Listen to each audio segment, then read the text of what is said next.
Hi and good morning, and welcome to today's webinar held by Sustainable Energy First in association with the IHEM monthly magazine, Health Estate Journal, of which I'm the editor. Today's webinar is titled The Implications for Carbon Reporting Frameworks and the NHS Ecosystem.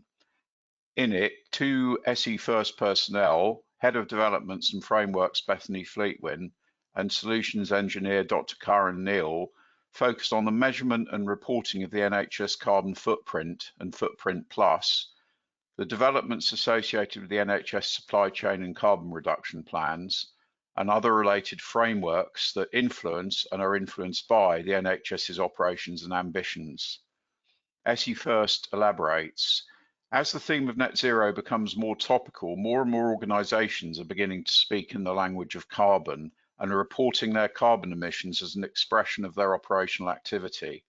In that regard, the NHS is the world's first health system to commit to becoming net zero and is working towards achieving net zero directly controlled emissions by 2040 and emissions it can influence by 2045. Despite this staggered targeting, it does mean that 2045 marks a significant milestone given that it is the NHS's ultimate net zero date, which is also 5 years ahead of the national 2050 ambition. As the UK's largest employer, however, there are a series of implications for carbon reporting that transcend both the internal and external operations associated with the NHS, which our two presenters today will cover. By way of biographical background, Bethany has a varied career spanning research into land use impact on mycorrhizal fungi genetics, bespoke diesel generator sales and BMS system design. She's managed SE First NHS client accounts since 2018, initially focusing on ensuring value for money on utility procurement and compliant routes to market. She's become increasingly involved in creating bespoke services to suit the sustainability needs of the business's clients, supporting with NHS carbon footprints, green plans, and heat decarbonisation strategies. She now works within the delivery team to ensure that this service development continues. Dr. Karen Neal is a solutions engineer, an MSc and doctoral graduate of the University of Oxford. He currently leads projects related to ESOS, CCA, sustainability, SECR, net zero, carbon reduction plans, and NHS carbon footprints. Beyond his analytical and project delivery ability, he has specialist expertise in themes related to understanding behavioural change in the context of energy consumption and the nature and process of energy transitions. He's also a Rhodes Scholar and published author on sustainable energy themes, with over a decade's combined experience in heavy industry, government, non-profit organisations, research and consulting. If you have any questions as the webinar progresses, please type them into the panel on the right of your screen, and at the end of their presentation, Bethany and Karen will answer as many of them as time allows. I'm sure you'll find this an informative and valuable session. Over to you, Karen and Bethany. Hi everyone. Thank you so very much for that warm introduction, Jonathan. It's a pleasure for us to be here with you all. And as sort of Jonathan sort of highlighted there, the idea is that what we want to try to bring across today is the idea of the NHS ecosystem, the reporting ecosystem around that, and what that sort of ambitions they have around 2040 as well as 2045 means to the NHS and the sort of wider supply chain that support and help the NHS with all the sort of day-to-day and also longer term and medium term activities and projects. So that being said, hopefully what we'd like to go through today with you all would be firstly looking at the internal side of things, looking at the carbon footprint. So if you're within the NHS trust or you work for the NHS, then this might be the aspect that you'd be more integrated into, the idea of what exactly is the NHS carbon footprint, also what exactly is the NHS carbon footprint plus, and then hopefully we can take you through that and transitioning into the more externally oriented piece, which is linked to more of the supply chain side of things.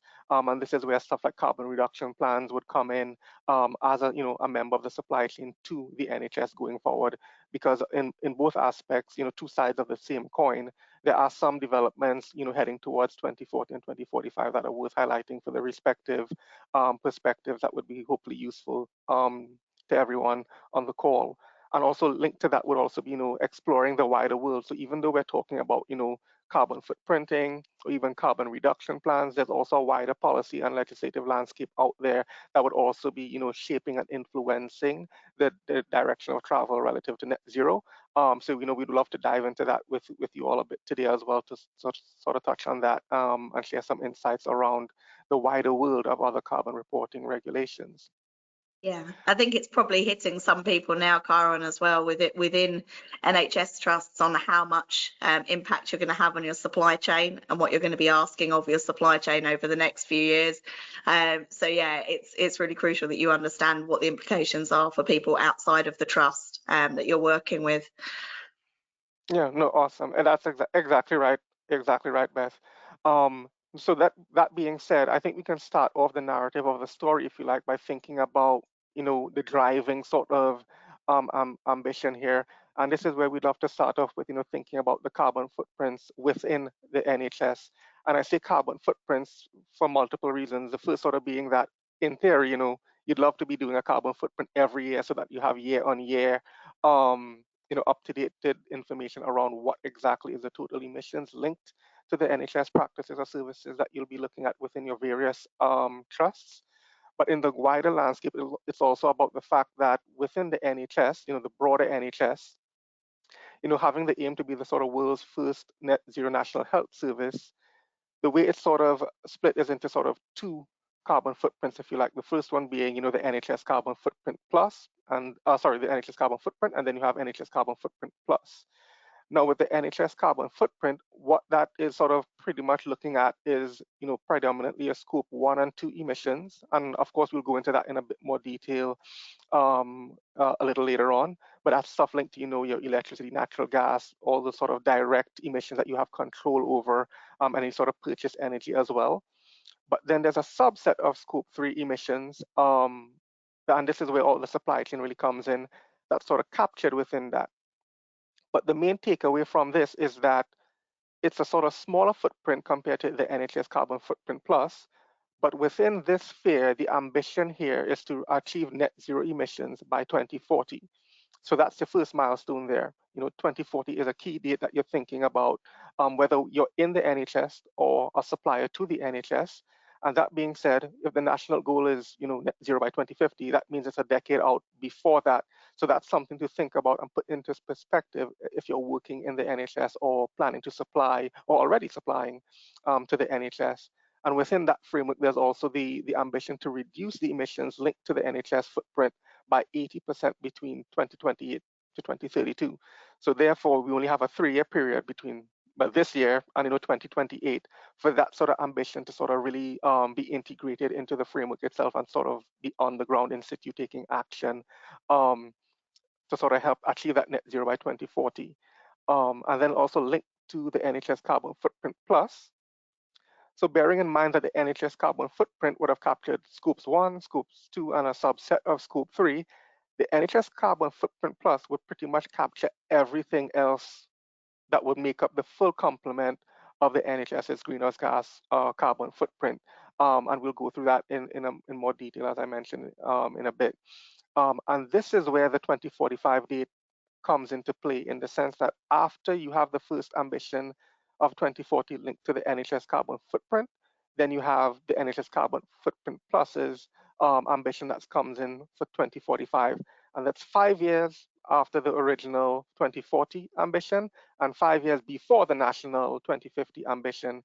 And similarly to the NHS carbon footprint, you also have an 80% reduction target linked to this ambition, and that's happening around 2036 to 2039 as a sort of window of operational engagement there. So you have a sort of 80% reduction window of maybe 4 years or so with the NHS carbon footprint, and you have a window of reduction of 3 years for the carbon footprint plus. So Beth, I don't know if you wanted to say anything here or anything or add on that. No, I'm quite happy with that. I think the only thing I would say is when you compare how we report emissions in the NHS to outside of the NHS, in both cases, these are quite high intensity in terms of how much we're recording. So you go beyond what the minimum requirements are for companies who report under SECA when you talk about your footprint. And there are some elements within the footprint plus, aren't there, Karen, that I know we'll go into later that are even beyond what other companies might look at for scope 3. 100%. That's exactly it. And that sort of leads me to this sort of diagram. I think this is one of the cornerstone images, if you like, of the NHS carbon footprint and footprint plus world, in the sense that, as Beth just mentioned there, you'd have a suite of emission sources, if you like, that would be associated with whether you already, do some sort of maybe informal carbon footprint, even if you already do a carbon reduction plan according to PPN 0621, or if you're already doing some degree of SECA reporting like that. As you can see here, the NHS carbon footprint and footprint plus frameworks is quite comprehensive and it goes beyond those remits. So as Jonathan highlighted at the beginning, given that the NHS is one of the most influential organizations in the UK in terms of number of employees as well as the number of suppliers, I think the last time I checked it was way over 80,000 suppliers or so. Imagine that you have, this supply framework that needs to fit pretty much everyone who's supplying into the NHS, and the NHS needs to report these outputs. So under scope 1, you'd have stuff like fossil fuels, so again, like your natural gas, maybe you have some sort of gas oil or LPG or any sort of fuel that would be combusted by the NHS's direct activities.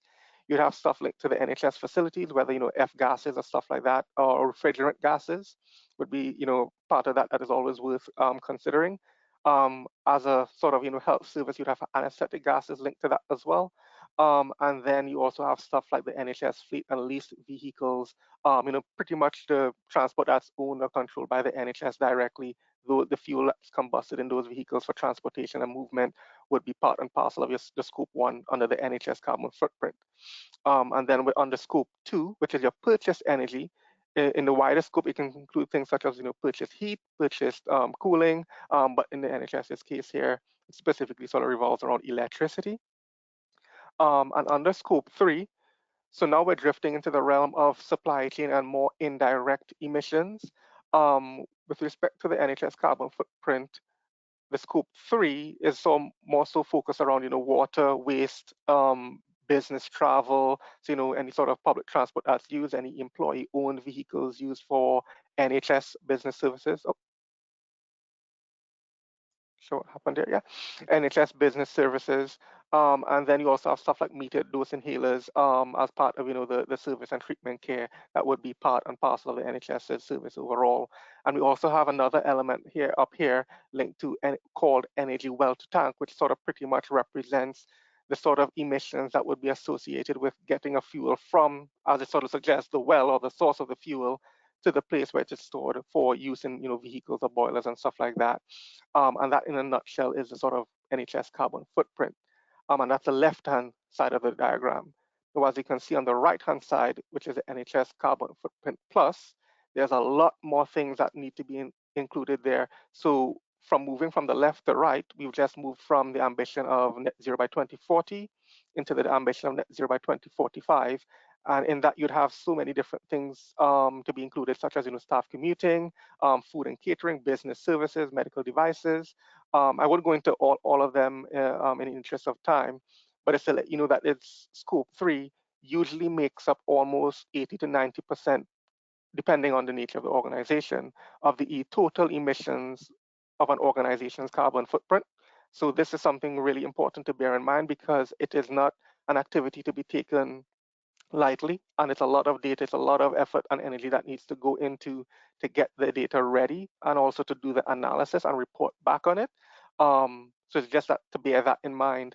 And there's also an element here that is sort of outside of it's described here as the GHGP scopes, and that sort of just means that the GHGP sort of means greenhouse gas protocol, which is a sort of guiding framework for carbon reporting and greenhouse gas reporting. It sort of means that okay, we've looked at the NHS's direct, operations and emissions and what they can control. We've looked at what they can indirectly control, but then it goes a little beyond that to say, okay, what about the patients and visitors that come to the NHS facilities or NHS premises? What sort of emissions are linked and associated to, that type of travel? And that would be something else that the NHS would have to consider, or those who are representing the NHS on today's call would have to consider as well. Yeah. So, Beth, anything to add on that, or happy for me to? Happy, let's carry on. Awesome. So what I did want to show here was pretty much separating. If you look at the diagram, or rather the table from left to right, I have the NHS category, so NHS carbon footprint, NHS carbon footprint plus. I've put the associated scopes of emission under the greenhouse gas protocol. You really have 3 scopes, scopes 1, 2, and 3, but then you have some that can fall outside of those scopes, which is, what we sort of briefly mentioned there on the patient and visitor travel. And then I have the emissions sources based on the NHS carbon footprint, so that at least you see it matched against each other in a tabulated format. But what I've also done here is put some information around the way that it's calculated. Granted, we won't go into detail into every single one today, but it's to let you know that not every emission source, or the way you'd engage an emission source or calculate an emission source, are sort of created equal, in the sense that, one, it depends on the data quality, it depends on the data availability, if you have it or not. Do you need to start measuring it, getting that information ready? But the two sort of nomenclatures I have, they're conventional and spend-based, means that when we say conventional, for instance, what we're saying there, in order to, and this is the bare minimum of trying to calculate a footprint, converting whatever unit of measurement you have into carbon emissions. The conventional sort of really means that, for instance, if you have electricity, natural gas, you're talking, kilowatt hours, or maybe it's cubic feet or cubic meters of natural gas at the very least. In terms of other fuels, maybe liters or kilograms, whether it's LPG or gas oil. So pretty much the conventional method is saying we're taking the units of measurement of those fuels, or if it's transport, even miles, what's available, and converting that into carbon emissions. So hopefully that gets everyone thinking about, okay, what data sets do we have? What do we measure it in? And then thinking about, okay, then how do we actually calculate or convert that into units of carbon emissions? We And find those tend to be, people have those, don't they, Chiron? Generally, they'll have something. Occasionally, we might struggle with the travel ones. Those tend to be the ones where we have the most back and forth on data sets and trying to get the data to us. But generally speaking, everywhere where it says conventional, you've probably got this information, excepting patient travel, which might be more of a challenge. Yeah, that's exactly it. And that's also one of the reasons why we sort of labeled it as conventional, in the sense that it's probably one of the more familiar data sets that either you already do report because you have to report it on maybe your transport system or claims system of some kind, or it's already measured through a meter of some kind that you can access, whether it's the electricity meter for your invoices and stuff like that. However, where I have spend based there, that sort of really leans on the purchase ledger or procurement of goods and services.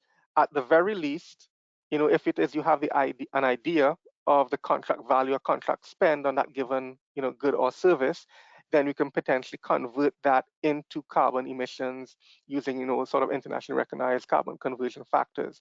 Because I think the international community sort of recognizes the fact that it's very difficult to pinpoint a common unit of measure across scope 3 because it's so varied, it's so different, not only in terms of geography or even industry, but each organization may have its own internal structure for reporting on how they spend and how they allocate contracts. So the spend-based idea is that if at the very least you know the contract value and what you're spending each year on a various good or service linked to a supplier, then there is an opportunity there to convert that into carbon emissions. And if you're supplying to the NHS or if you are reporting under the NHS, given the sort of framework that we're working with, going towards 2040 and 2045, because it's part of making sure that the NHS gets to their net zero targets, then it would have to form part and parcel of the overall emissions footprint calculation from both sides of the fence, within the NHS and from suppliers to the NHS. And I would say this is something that would be really key and critical to diving into right now, making sure that you have it, because I can tell you from first-hand experience, it is one of the most complicated pieces of data sets you can actually dive into and get to grips with. Because on one hand, you may be familiar with it in terms of pounds and pence for whether it's accounting or budgets, but this is making sure that it's categorized into the respective greenhouse gas protocol categories and making that compatible with carbon emissions. And I say that also because a lot of organizations have their own internal categorizations for how they spend, which would be different to how the greenhouse gas protocol would optimally categorize it. So there is some sort of matching that and synergizing that needs to happen there. And of course, it's something we do have experience with and can support you all with there. So this is just to let you know that there are various methods to calculate emissions according to the emissions category and scope. And you should start thinking about what data sets you have and what they're measured in and how we can convert that into carbon as soon as possible. So in terms of, hopefully that gives you a good overview of within the NHS and the NHS carbon footprint and footprint plus and what's sort of required in the broadest sense for calculating the NHS carbon footprint and the sort of footprint plus data sets. Now turning to the supply chain side of things, this is where Beth, happy for you to walk through this with the attendees. Yeah, that's great. Apologies if you can hear my dogs going off in the background. I'm hoping that it's managing to cut out the background noise for you, but you're never sure if it is or not. It's really great to sort of talk a little bit about where people find data sets, because it is something that we hear from a lot of NHS trusts when we talk to you guys, is that where we're talking to estates teams predominantly about carbon still, getting those links into the procurement side and the supply chain side is really difficult. And making sure that there are people collecting these data sets is taking a long time. And I have to say, I think we're finding that most trusts aren't in-house calculating their footprint plus yet. You might have some external advice going on, but you're not really doing it in-house, which if we're going to hit 2045 target, you will need to. And this is all about what you can see on screen here, which you'll know as it's the internal view of how NHS England, are looking to manage supply chain. So it doesn't really apply to an NHS trust other than you need to understand what you're asking of your suppliers. And this is where it's going to become really crucial that you have really good management teams involved in procurement and finance to make sure that the right things are happening at the right times. So you'll already be asking for carbon reduction plans whenever you're going out to tender at this point. Certainly we've been delivering carbon reduction plans for a long time now, since 2021. And then we've moved on to the social value requirements and ensuring that social value is included in all procurement. So those are sort of things that suppliers are already familiar with. Most suppliers are getting comfortable with doing those, even where we've had difficult industries like suppliers for utilities. They're quite comfortable now with the fact that they need to have these in order to interact with the NHS. The evergreen assessment is still relatively new. So this part is something, I don't know, Kyron, when did we first do ours? It must have been 2 years? Is it a couple of years ago? So, yeah. Yeah, so these are still relatively new, and I think people are still working out within their businesses whose responsibility it is to fill these in, and making sure they're up to date and making sure that we're in communication. And then you start looking at where we're going. So the supplier roadmap, which I'll pull up in a minute, so we'll talk about in detail, but also the modern slavery and making sure that people have modern slavery assessment tools. So that's not something that all businesses do. There's a size impact on that. So only businesses of a certain scale would historically have had a modern slavery statement. So that's still quite new to a lot of supply chain. A lot of people you're dealing with might not know that's a requirement still. It's still quite new to the industry. So if I move on, Kyron, if you're all right to click onto the next slide. Yep. Thank you. So this is the current supplier roadmap. So as we've said, we've looked at the social value and how that's being applied and how we're going to look at that. The carbon reduction plans, obviously these are rolling out now proportionally, and realistically I would expect anyone who's regularly supplying into the NHS will have one of these at this point. That would be my hope. When we get into more challenging is this from 2027 deadline here to publish a carbon reduction plan for global emissions aligned to the NHS net zero target for all scope 1, 2 and 3. So Kyron's going to talk about that a little bit more in detail in a second. But also from 28 to have product level footprinting. This is really advanced. And when we talk about really large companies and companies who are really advanced in their net zero journey and very mature with it, usually have science-based targets, are well on their way to understanding their supply chain, most of those are still only just starting to carbon footprint products. It's still something that's seen as beyond gold standard. So when we're talking about this being a requirement of supply chain from 2028, that's really not very far in the future. That's going to have a massive impact on people who are supplying into the NHS. And it is something that they need to be warming up to already, because it does take a long period of time to get a real carbon footprint for a product together. No, yeah, that's exactly right, Beth. And note for everyone on the call, the idea is that if you imagine, carbon footprint of your organization, that's a very generic footprint. But as your organization matures on its carbon and net zero journey, you're going to find that at some point, you actually would want to and would feel motivated, as well as would have external influence and pressures on, okay, then now tell me about the specific carbon footprint of your goods or even services that you produce or provide. And that's the sort of direction of travel in terms of the level of maturity that everyone is sort of on that journey going forward with. And the NHS and those supplying to the NHS are sort of no different in that regard. But before thinking about the product level requirements, in order to get to that point, one of the first things that a supplier to the NHS would need to have, and as Beth sort of rightly highlighted there, is a carbon reduction plan. Now, as she also highlighted, is that I think a lot of organizations would already have a carbon reduction plan if they're with the NHS or en route to supplying or tendering with the NHS. However, what I did want to spend a bit of time on was the idea of April 2027 and what that means for carbon reduction plans. Because even though it's a statement here around all suppliers sort of basically being required to have a carbon reduction plan, I think for those on the call who are either supplying or thinking about supplying to the NHS, there are implications worth thinking about, because it does represent a significant change to the way carbon reduction plans are sort of orchestrated and developed. Now, what I've done here is almost a sort of a linguistic traffic light analysis of what that statement that we highlighted earlier around the April 2027 change sort of means. Now, the first part that is important to sort of reflect on is the fact that, firstly, it says all suppliers, so it means everyone, whether it's a 1 or 2 person organization to a larger corporation with 500 plus employees. It means all suppliers, because at the end of the day, every supplier to the NHS would have a respective carbon footprint, and that carbon footprint ultimately helps inform the NHS's own scope 3 carbon footprint.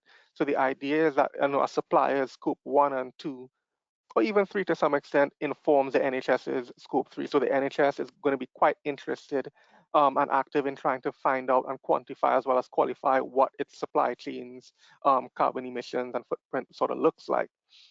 So that's the first thing to think about, that all suppliers. Currently, there is some disparity in the sense that it's really only new ones that are sort of required to have it, but going forward, it's going to be everyone. The other element that I did want to flag as well is the fact that is going to be publicly reported, and it has to be published as well. So it's quite similar to what's currently done right now under, a carbon reduction plan, PPN 0621, or even if you're large enough to do ESOS, or even if you do SECR, it's a similar fashion in the sense that it has to be publicly visible. But with carbon reduction plans, usually on the PPN 0621, they have to be published within 6 months of the financial year ending, and ideally in a easy to find place on the organization's website. Now, one of the more significant changes, and for the latter part of this phrase is where the changes actually become more and more significant, in the sense that usually, the sort of CRP as we know it sort of captures largely UK emissions from a conventional point of view.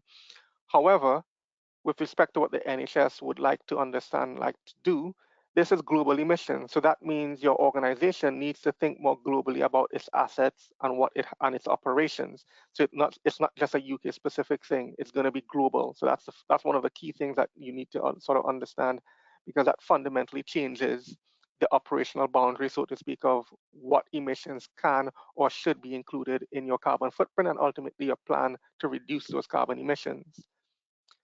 Another aspect that's worth highlighting here is that because we're talking about the NHS, some organizations out there may believe that, okay, we can go for the net zero by 2050 because that's the sort of national ambition. However, under the NHS framework, remember their net zero targets are 2040 and 2045. So therefore, it means that any sort of carbon reduction plan you develop should be in line with those targets and not necessarily the 2050.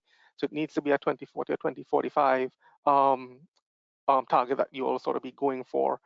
And the last sort of bit that is quite important to highlight is the fact that, for instance, under the current CRP guidance, you capture all your Scope 1 emissions, natural gas, transport fuel, refrigerant gases, those sorts of things.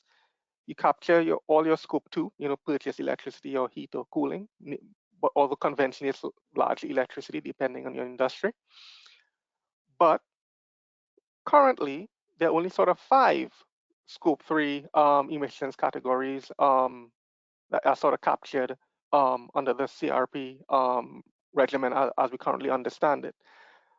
Under Scope 3, there are 15 categories of Scope 3 emissions, and currently the guidance only captures 5. So it's going to be linked to stuff like business travel, waste, employee commuting, as well as upstream and downstream transport and distribution. However, one of the changes that will be happening with the NHS relative to April 2027 is the fact that pretty much all Scope 3 is going to be considered. So not just the 5 that are sort of under the technical guidance of the CRP PPN 0621 as we know it now. It's going to be everything. So what this points towards is that even though the legislation and guidance may evolve over time, as we currently understand it, it means that in order to supply or continue supplying to the NHS going towards April 2027, it means that you have to have a full greenhouse gas footprint, which therefore means it's more expansive than what the current guidance stipulates. And it also means that if it is that you do something like SECR, it means that because you have a full greenhouse gas footprint, it means that you can actually achieve compliance with SECR as well as CRP if you need to, because you're going to have a much wider remit of your emissions that are covered by going through the motions of actually calculating your footprint, more broadly speaking. And the reason this is also important is that even though we're talking about 2027 and we're in 2025, if you imagine that just as a rough timeline, our CRP is supposed to be published, within 6 months of the financial year end. Depending on when your financial year ends, even if you did want to work backwards from April 2027, you want to have something published by then, that means at some point next year, when your financial year ends, you'd have to start, working on this. And especially if you have not thought about particularly the Scope 3 side of things, you would actually have to start thinking about it. And it's not something to be taken lightly, because there's a lot of energy, effort, and time and resource that would go into getting the data sets and also quantifying, qualifying those data sets and whether or not they're fit for purpose and converting that into something that can be used for carbon emissions footprint. So this is just something to bear in mind, and it's one of the pivotal changes on the horizon for suppliers that is worth thinking about. I think it's really key to sort of mirror it back. Sorry, Kyron, it's key to mirror it back, because we started off the conversation on this call talking about how few NHS trusts have got a carbon footprint plus that you're doing annually. This requirement that's going to come out to supply chain is essentially a mirror of that. We're asking them to do their footprint plus on an annual basis in order to supply to the NHS. So any discomfort that trusts on the call are feeling about data sets and whether they've got that information and whether they could easily get it together and how much that will cost in terms of time, that's how your supply chain is going to be feeling. And I think a lot of people don't know this is coming in terms of suppliers to the NHS. I don't know how much communication are you sending out as an individual trust to people that you're purchasing from to say, this is going to be a requirement that you will need to have this by April 2027? Where are you on that journey? No, that's exactly it. And to sort of echo Beth's sentiments there, it's an interesting one in the sense that, when you think about, diving into your scope 3, and this is speaking from, within the NHS perspective or intra-NHS perspective, quantifying the NHS footprint plus, or even the NHS footprint and those scope 3 emissions, oftentimes they can be done in a very generic way so that, at least you have an idea of what the total emissions would be like for the trust. However, as we move towards April 2027, and suppliers begin to actually quantify their own emissions as an organization, you're going to find that the original estimates are going to now be face to face with the actual in situ footprints of the suppliers, and that what that means is it's going to be a better reflection of what the actual footprint of the NHS and by extension suppliers would be, because you're getting in essence better quality data because it's coming directly from a supplier and not a sort of general or generic estimate based on industrial category. And that's exactly sort of direction of travel heading forward. And as Beth mentioned, I don't think it's something that is widely communicated, and it should be, because from an internal NHS point of view, suppliers need to be made aware, and you need to engage them on this journey so that they know it's coming and they're able to put the requisite opportunities as well as solutions in place to come up with the sort of emissions footprinting support that they would need to have this ready for April 2027. And just as well from the supplier's point of view, knowing that it's coming means that you can be ahead of the curve in terms of it's coming. I want to make sure that not only am I trying to be a responsible business or responsible supplier, but I want to support the NHS, going forward to sort of achieve that ambition. So you have that nice coupling of the entire supply chain, working towards the overall national goal. And sort of given the size of the NHS and also its supply chain, I'd imagine that would have, significant repercussions and implications for the wider national ambition, given the sheer quantity and size of resources and services that flow in and out of the NHS ecosystem. Now, that being said, now that we've sort of touched on, both sides of it, from looking at it, internally with the NHS, with the NHS Carbon Footprint Plus, as well as footprint, and now that we've looked at it from, the supplier side of things, as sort of, Jonathan highlighted at the beginning, we do have a lot of expertise in this, in terms of whether it's the NHS carbon reporting in general, have lots of experience doing it, engaging with the actual reporting frameworks, as well as with the carbon reduction plans. We have a lot of experience doing that. We can help you narrow down your operational boundary, i.e. figuring out which operations or activities you all are currently doing or would be doing in future that we should be mindful of, helping to frame that in a concise framework, if you like, and noting that this is what we're going to consider, and we can help you tease out the various bits of information and data that you would need or may already have available that would help, quantify your carbon emissions and make sure that you're on track for whether it's from within the NHS trying to make sure that you have the 2040 and 2045 ambitions in mind, or whether your supplier, making sure that you have that April 2027 target in mind as well. And that being said, we're also able to help with, the public visibility of this. Again, this is an interesting one, even though there may be some similarities with other reporting frameworks like SECA or even ESOS. The idea of something being publicly visible mean that there is some degree of social accountability that's linked to it, because the organization is making a statement saying that we are comfortable disclosing this information in the public domain, and therefore we believe in, what we've said, and it can be applicable going forward. And of course, there's room for, revising as data sets and data quality, improve.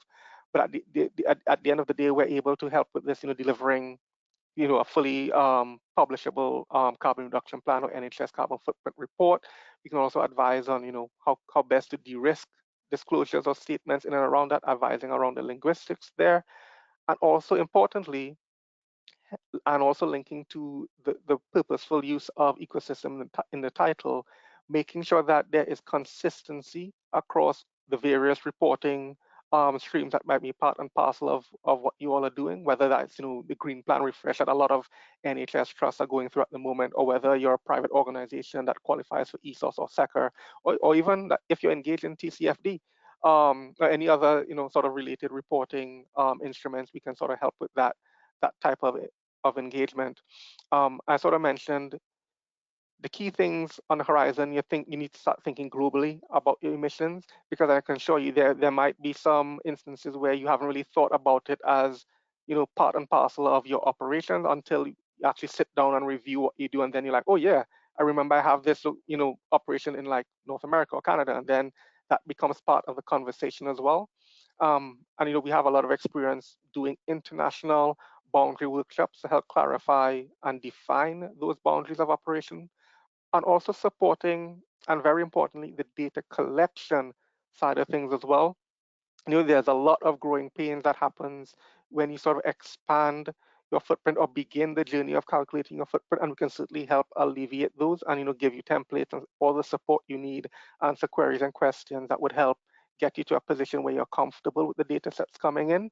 And of course, we do have experience analyzing global greenhouse gas footprints and profiles.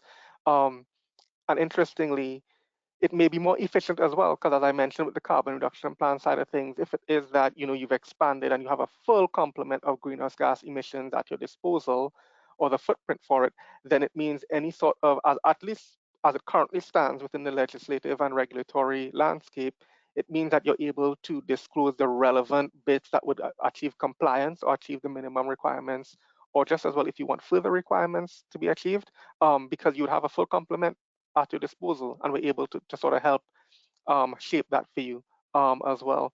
And we're also able to help with assessing how achievable is the 2040 or 2045 target dates for your organization. And this is more towards the supplier side of things here, because some suppliers may not have a science-based target date for net zero or achieving the carbon reduction that's needed, and we're able to advise on that using your SBTI methodology, and also making sure that it's robust enough and feeding back on that, and also just as well advising on the steps that you may need to take to dive into the net zero challenge and really achieve the ambitions that you all would have.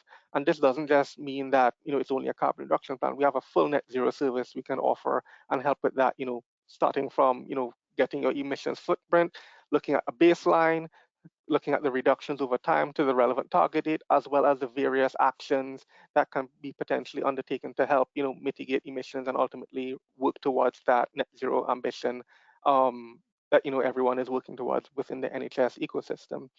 Beth, I didn't know if you wanted to add anything. Yeah, I was going to say that one's really crucial for internal to NHS, because I know some of you have got heat reduction plans now, heat decarbonisation planning going on. You might have a strategy document and some things around that. But that sort of flight plan of how you're actually going to hit the target is something that I think is still missing in a lot of NHS organisations as well. Because we've talked a lot about the Footprint Plus today, but the footprint target is in 15 years' time, and that requires fully decarbonising all estates. And I don't think that there are many trusts out there that have that full plan yet, and particularly with the PSDS funding now announced to have finished, and that there won't be any more rounds, that leaves a big gap in terms of how people are going to fund those transitions and those changes, and that journey to get your heat decarbonised on site, and even other areas as well. So yeah, it's crucial, I think, on both sides of the fence, both suppliers too and the actual NHS, that one. No, exactly, 100%. Now that being said, hopefully we've given you a flavor for what things look like from within the NHS. We've given you a flavor for what it looks like from outside the NHS supplying in, and we sort of walked you through how we can best support you all on that journey to get there, because this is something we're passionate about. We do want to help organizations out there. We want to help you all achieve the ambitions that you all have for yourselves, as well as the ones that you would want to strive to achieve. But hopefully now we can give you a bit of some insight and updates around the wider world of the legislative and regulatory environment that Beth are happy for you to go through this with the attendees.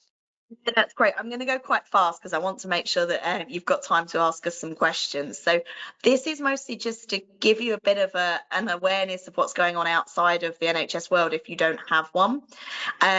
So there's a whole lot of stuff going around in the marketplace at the moment. There's companies out there trying to tell people that Secca's about to be replaced. There's all sorts of things going on. This is where we actually are with things. So in Europe, there was some new legislation that came out in 2023 that's designed to replace TCFD. So that's sort of climate-related financial disclosures, and it's a really risk-based document that certain large companies have been reporting publicly to talk about how climate change might affect the delivery of their services. And how it might impact their business from a stability point of view. You guys have something very low level that's similar to this, that's a requirement in your PAM, which is your climate change risk assessment, and then your plan to mitigate that. That's sort of like this, but I know that there's more of a push to move towards the financial reporting side. Oh, sorry, Karen, we've lost the slide in there. So these two are designed to replace TCFD. And what we said as our government at the time is that the plan is that we're going to align with this new legislation from Europe. So it's going to build on how those documents have worked and create something new. So this already exists in Europe. We can read the legislation. You can go away and read these if you're interested enough and have the time. I suspect time is your main problem. But we are in a point of view where we are now waiting for the result of the consultation on these. It was due Q1 of this year. So we're expecting that there'll be an outcome from that in the next couple of months that will be made publicly available to talk about how we're going to implement them in the UK. It's highly likely, given the way that this has worked in the past, that we will be looking at the NHS aligning with this in some way as well. So it's worth being aware that you might be moving towards a risk-based report, which will focus on the impact of climate change on your ability to deliver your services to the population, and that may be coming in the next year or two. Is there another slide, Karen, or are we at the end? There's one more. Yep. Just a highlights reel. I thought so. So yeah, this is just to highlight sort of what we've talked today, which is the really key things that are going on. Greenhouse gas inventories. So reporting on your scopes 1, 2, and 3. That's crucial both within your NHS trust for your Footprint Plus and also for your supply chain. Needing to do an assessment to find out how ready your supply chain is for all of these changes that are coming. So how many of your supply chain have a full scope 3 footprint at the moment? How many know that they've got to do a modern slavery assessment tool? And how many are ready to be able to produce that more detailed carbon reduction plan when it comes out? That's something you really need to be thinking about now, because if your supply chain don't know in the next 6 months, they're not going to be able to deliver it for 2027. And then risk-based reporting, which is coming soon, and start thinking about your reporting and you're talking in terms of carbon to align with risk. No, 100%. And it's just to say that, one of the underlying or the undertones of this entire conversation or narrative or developments that have been happening over time is the idea of, anytime you do some sort of annual reporting or annual accounting for your own businesses or within the NHS, it's oftentimes in terms of pounds and pence or maybe, units of this or units of that.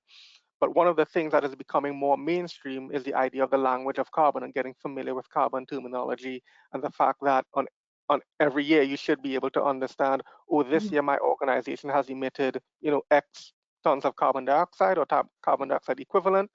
And just as well understanding, as Beth sort of highlighted towards the end there, not only your impact on climate change or the climate per se, but also the way that climate change and climate impacts on you as well. So having that reciprocal sensitivity around what's sort of happening in that dynamic. And that being said, I'd love to thank you all for your attendance today. And hopefully it was of interest. And hopefully there were some insights that you all can take away to your respective organizations or business units that would help, get you on the pathway to quantifying your emissions, as well as developing the necessary frameworks to support your overall ambitions with carbon reduction. over time, and climate change, mitigating climate change. Yeah, I'm happy to field any questions. If Jonathan, I guess, maybe mediating, but yeah, happy to field any questions. Hi, thank you very much, Karen and Beth. A very comprehensive presentation, and there's certainly a lot for NHS trusts and their suppliers to consider. We had a number of questions. Just to say that if any attendees still have questions they want to ask, do type them into the panel on the right of your screen and we'll try and answer them. On the sort of language of carbon, somebody's asked, what is the difference between emissions, carbon emissions, carbon dioxide emissions, carbon dioxide equivalent emissions, and greenhouse gas emissions? Yep. Yeah, sure. So emissions, carbon emissions, greenhouse gas emissions, they're all very culturally conventional ways of essentially trying to say the same thing, but there's a bit of nuance to it. When we say emissions or carbon emissions or greenhouse gas emissions, that really points towards pretty much all of your emissions that would count as a greenhouse gas, i.e. any sort of gas that's emitted from your operations or activities that would contribute to global warming, and ultimately global warming is linked to a changing of climate because of the commonality of the metric of temperature, where the theory is that increasing temperatures means that you have a series of primary and secondary follow-on impacts that would ultimately be driving climate change due to the human activity. But the way that that's been translated into quantification terminology, or in the jargon of the greenhouse gas protocol, is the idea of carbon dioxide equivalent emissions, which is a bit that's sort of just more abbreviated to carbon emissions. And carbon dioxide equivalent emissions really just speaks to the idea of thinking about all the various greenhouse gases you can think about, any sort of gas, and just pretty much expressing that in units of carbon. In terms of, okay, this gas is maybe 100 or 20 times more potent than carbon dioxide, so we just convert that into carbon and the language of carbon. The way I like to think about it, it's almost like a currency conversion. You're changing currency between pounds to euros, that type of thing. It's trying to make it one common denominator that everyone can sort of understand, and that sort of differentiator between all those various terminologies, but they're trying to say the same thing, really. Yeah. I think the NHS have seen this one really clearly on anaesthetic gases, because it's been, all the conversation around anaesthetic gases has been around how bad is their carbon factor, how much worse is this than this. So that's where you've seen us. We're all converting it back into the carbon CO2 equivalent, and it's that factor we're using to reach that point that tells you how bad the gas is. Yep. Interesting that you should bring up the anaesthetic gases topic, because I know quite a lot of trusts, or certainly a number, are trying to make strides in reducing the use of the gases that have the biggest global warming potential. Are you encouraged by what you've seen on that front? I mean, I've seen certain trusts where they have managed to actually engage in dealing and mitigating the impact of it. And some of the common things you may not expect are actually some of the easiest things to do, whether it's literally establishing a sort of maintenance regimen on your actual infrastructure that delivers the gases actually makes a big difference. Whether it's due to leakage that you actually have this amount of anesthetic gas that's actually being used. So just simply rectifying that in and of itself is a major milestone. Or just as well thinking about the toss-up between whether it's better to have like a means or manifold-oriented delivery of it versus maybe tanks or something that's a bit more concise, or a bit more defined in terms of how it's used and regulating control over it. So there has been a lot of improvement over it, because I think that's one of the major or critical areas for the NHS, given the ubiquitous nature of where and how it's used. So I certainly have seen instances of it and have been encouraged by the progress made under that. I think my main takeaway on anaesthetic gases is that all it takes is a policy change in a lot of situations, and a lot of the barriers that we thought there were to getting rid of certain gases on site, actually, when people put the line in the sand and said, well, you're going to have to write me a case every time you want to use this particular gas, what we find is that there's not a lot of cases where you can't use an equivalent gas that's significantly less potent. So yeah, I think some of this has been the politics of it, and actually someone having the confidence in a trust to go, we're just going to say no, because it impacts our carbon footprint so much. Yeah, and from what I've heard and the experience I've got on HEJ, I think a lot of clinicians and anaesthetists have bought into this pretty positively, so that's good. Yeah. Another question is, how do I know if my organisation has the data and information for calculating our carbon footprint? That's one one of the best questions, and I would say it is one of the right questions to ask at this point. So the way you sort of figure that out is firstly thinking about what operations or activities you know the organization actually does. Think about what services you'll provide, and then think about what sort of information you have around that. So just as to give an example, you look at your lights, you use electricity. Now think about, do you have the invoices? How long do you have the invoices for? Do you have like 12 months worth of it? What sort of granularity do you have? Do you have monthly? Do you have even half hourly, dare I say? If with respect to transport, think about your mileage, for instance. What vehicles do you have that are sort of used for, business purposes? So thinking about the services and then trying to match that with respect to how it's recorded or reported on your own internal systems is a good starting point, because it means you're able to see what you currently have. And then once you've identified what you currently have, then you can start thinking about, okay, what systems do I need to firstly improve what I have to make sure it's ready, but then also to actually go forward and get new data sets. Another question is, how often do we need to calculate a carbon footprint? I'm going to take the really difficult answer here. Every year. Okay. Really, if you're wanting to fully understand and track what you're doing, you need to be doing this every year. And we're going to ask supply chain to do it. So it's only fair that the NHS do too. Go on, Chiron. No, I was going to say that's exactly right. But what I was going to add as well is that as you mature in your journey, you may find that you'd actually engage in this quarterly, depending on how mature you get to. Because we actually do quarterly reporting for some of our clients who are like really mature in their carbon reporting. So that's just to give you an idea of the fact that the more you know, the more you're able to act, the more you're able to understand, and the better your solutions will ultimately become. So at the bare minimum, ideally having an annual time frame would be perfect, because you can't imagine how many still don't have an annual idea. It's like 1 year, we wait a few years, and we do another one. No, but the idea is to track progress continuously so you can see any changes and you can act to it, or even be proactive as opposed to reactive, depending on what it sort of looks like. Thank you. That makes sense, Karen.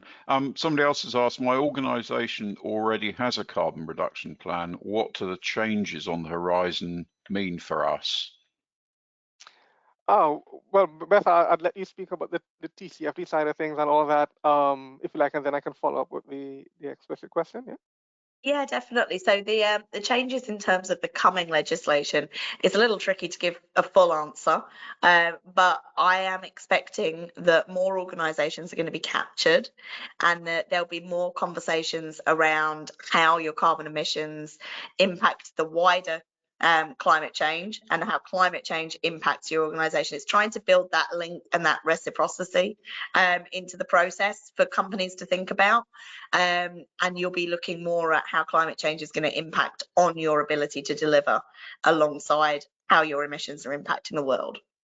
No, 100%. That's sort of exactly right. And part of the reason why that's important to bear in mind is that even though we're talking about a carbon reduction plan, we're talking about it as we understand it currently, and legislation and policy isn't static. That's also going to evolve. But what we're talking about with April 2027, that's from the NHS side of things. That's not the actual carbon reduction plan, PPN 0621. That's from the NHS.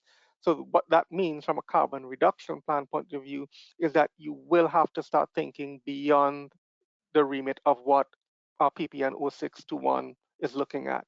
So to be fair, the main differentiator in a nutshell would be, right now, in theory, should be only really, at least from the scope 3 side of things, only be looking at waste, business travel, employee commuting, and upstream and downstream transportation, which are 5 categories out of 15 under scope 3. Pretty much what you need to be doing is thinking about pretty much all 15. That's kind of what you'd need to be doing, and that's the main implication of the changes ahead. Yeah, and if you operate globally, if you operate outside of the UK, that's the other big change, is to make sure that you're considering all of those emissions, not just the UK ones. Yeah. Exactly. Thank you. Another question. If my organisation now has to consider capturing all emissions, what happens once we've done so? Well, I suppose that's a good forward-thinking question, in the sense that, I mean, it's easy to think about, okay, we know our emissions, okay, so what do we do with it? Where do we go from here? The idea is that, one, you continue to monitor emissions, you continue, as Beth sort of mentioned, at least annually, you do your carbon footprinting. But what it means then is that you should think about what your baseline is, i.e. the target point at which you want to measure your progress over time. So if you've done your first footprint, then at least you know, okay, I can now think about what do I want to implement? What actions do I want to take to either, reduce energy consumption or make things more efficient or reduce my carbon emissions, so that I can follow my progress over time. So the idea is, continuing, or rather beginning to monitor if it's the first one. If it's not the first one, continuing to monitor, and also taking action and reporting on those actions, and trying to get as much information and data around what was implemented, when it was implemented, and estimating the impact, so that you can see that impact, and you can do yourself due diligence and due justice by the fact that you're giving yourself credit for the hard work you're putting in, or just as well inspiring you to go further if needed. So that's sort of, in my mind, the sort of next step, continued monitoring and taking action, really. It's the taking action for me. So for me, I'd talk about getting a detailed strategy. So once you know what you're actually, what your emissions are, getting yourself a detailed strategy for how you're going to reduce them, and writing it down and following it. Sounds simple. Thank you. Another attendee's asked, what's the best way to capture LPG? Well, I suppose one, I mean, this is just me thinking it through, like if I'm seeing it on a spreadsheet, ideally you'd want to have your LPG entries. You'd want to have the type where, for instance, you may have bulk, you may have a certain weighting or specified category from the supplier. You'd want to have that. Ideally also have the supplier name. You'd want to have the date on which it was, delivered. You'd want to have that as well. And really critically, for the emissions calculation, you'd also want to have either the weight or volume, depending on how it's measured. You definitely want to have that, because that's a sort of lynch point to convert your LPG into the emissions. So you would have that, and yet, because it also depends on what your financial year is. And if it is, you have any information on the dates of when or where it's being used, that would be useful to have as well. And the reason I say when is because you may have LPG that was delivered yesterday, but you don't use it until next year, for instance, because of a site being down or something like that. So even though it was delivered, I mean, by default, if it is, you're going to do a carbon footprint. Oftentimes, when there isn't data on actual usage, you may just have to use the delivery date, assuming that at some point it's going to be used within the financial year. But if you know when that and what quantity of LPG is going to be used, then you're able to pinpoint when exactly it's being used. So just to summarize, the LPG entry, the date of delivery, the date of usage if possible, as well as the quantity, whether it's liters or kilograms or whatever weight measurement is linked to it, would be ideal to sort of have in the initial instance. Thank you, Karen. Talking about procurement, you were talking about converting sort of spend-based data into carbon emissions. How tough a task is that going to be for some trusts? And is that where an external consultancy with specialist expertise can help? Yeah, I mean, I would say that, as I sort of mentioned, like scope 3 is one of the most convoluted and complex areas of doing any sort of carbon analysis or carbon footprint or reporting, only because there's so many different interlinkages between all different categories. So when we think about converting spend based, on one hand, ideally it would be a data set that many trusts would be familiar with, in the sense that, oh, we've spent X amount on this supplier, or X amount on this category.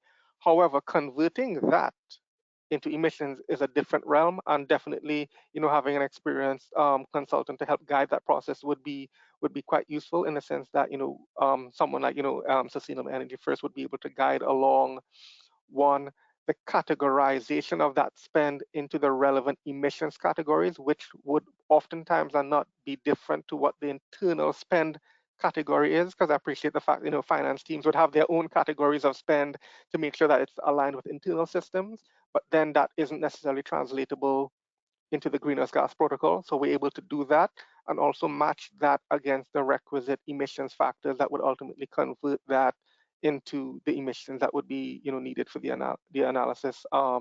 Yeah. So Beth, I don't know if you have anything to add on that. I was just going to say, I was going to give them a little bit more, but I'm not sure if it's actually useful for you. But there's sort of an industry-wide database out there which assigns different product type matrices a carbon emissions factor as a general rule across the whole industry. And that's sort of where you start with this, is that once you've categorized what the product is, then we're looking at reference data to try and find out what we think overall everyone who produces that product, what an emissions unit is for the production of that amount of value. So it's very generic in terms of the data, which is why the NHS asking supply chain for more detailed information will be so crucial. But it's also very convoluted and quite complex to get there, and to get to the point where you know what emissions factor you're assigning to each line item from finance. So yeah, I do think you will need specialist help in order to make sure you're doing it right. Thank you. You talked about indications that the latest round of PSDS funding may be the last one. With a sort of ageing estate across the NHS, how difficult is it going to be to reduce some of the scope 1 emissions related to buildings? Do you think that's going to continue to be a challenge?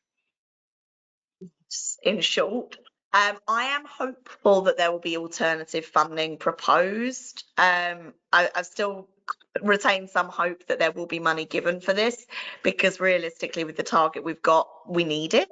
I know that there has been some funding for on-site solar this year, which was very welcome, and that's really positive. But we do need to do huge amounts more. And some of the heat decarbonisation strategies we were involved in, even the preparation work, so the work that needs to be done before anything can be done, such as asbestos removal works or new pipe work runs and things like that, is huge. And that has to all be done before we start implementing any changes that will actually reduce carbon. So the timescales are pretty short, 15 years to actually decarbonise fully the estate. And without the funding available, it will be a big challenge. We need to focus on the quick wins. We need to start with the things that, and that's where the flight plan comes in. You need to have an actual strategy for when and how to get there, so that you're making incremental gains, and you need ring-fenced funding. So when you're making a change and you're seeing any financial improvement, that funding goes straight back into reducing carbon. I'm guessing, Karen and Beth, that one of the other big issues or challenges for trusts will be their relationship with their suppliers in procurement, and making sure that they do get the information they need on carbon reduction plans and emissions, etc. I guess there's a lot of work that's going to have to go into that. Karen's done a piece of work like this, haven't you, recently, for a trust, sort of assessing how ready their supply chain was? Yeah. So I think this particular point is at the nexus or junction between engagement and measurement, in the sense that right now, I think at this initial instance, I think the engagement piece is one of the critical elements coming from the trust point of view, and measurement is a critical element coming from the supplier's point of view. In the sense that one of the things that you need to bear in mind is that not everything is a carbon reduction plan. So I've seen instances where, in theory, the carbon reduction plan should be in accordance with PPN 0621, but I've seen sustainability reports, I've seen ESG reports, but those aren't carbon reduction plans. Those are just reporting outputs of a given supplier. And what we're trying to say is that when it comes to the NHS, what you need to have is a carbon reduction plan right now in accordance with PPN 0621. And of course, we can support with that type of activity. But then heading forward, you need to have a carbon reduction plan that is specific and intentional about your net zero target date relative to the NHS's ambitions, what your emissions are, which is moving toward this full complement of global greenhouse gas emissions.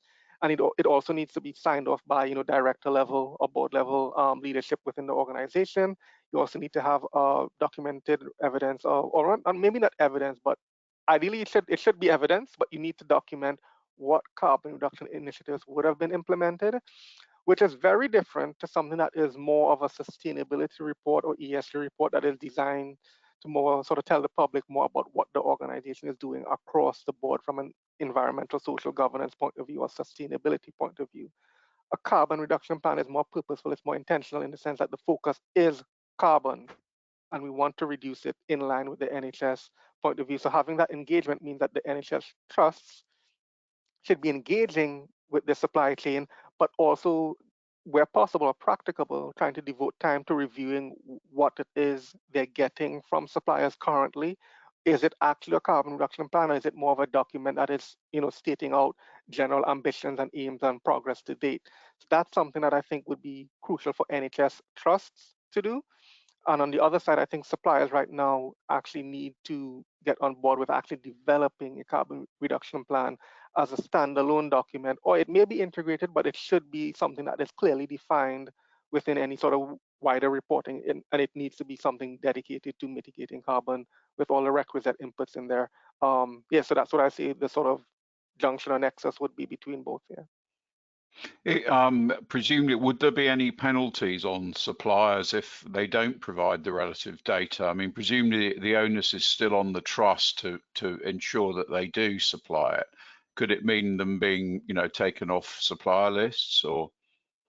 Well, that's sort of the the big fear, right? The idea here that acting early means that you can actually have a competitive advantage going forward, because it means, one, heading towards April 2027, not only does it mean that you would be eligible for NHS, tenders of procurement exercises, but if you don't have one, then it means you're actually not contributing to the NHS's ambitions. So in theory, you may actually start to lose business. So even though there may not necessarily be a sort of impose a direct financial penalty on you, you need to pay X fine or something like that with other legislative frameworks, it means that technically you would be losing out on business, and your business, by for all intents and purposes, would be less competitive, because not only would you have other organizations or other competitors who are able to provide for the NHS, but because the NHS is so large, those contracts are likely not going to be small depending on your size of organization. But I can take it further and say that this isn't just limited to the NHS ecosystem. This also extends beyond that, because a carbon reduction plan is going to help you with other competitive tenders as the wider world sort of wakes up to the idea of, oh, I want to see your carbon credentials, and if I'm to supply you, you have to supply me.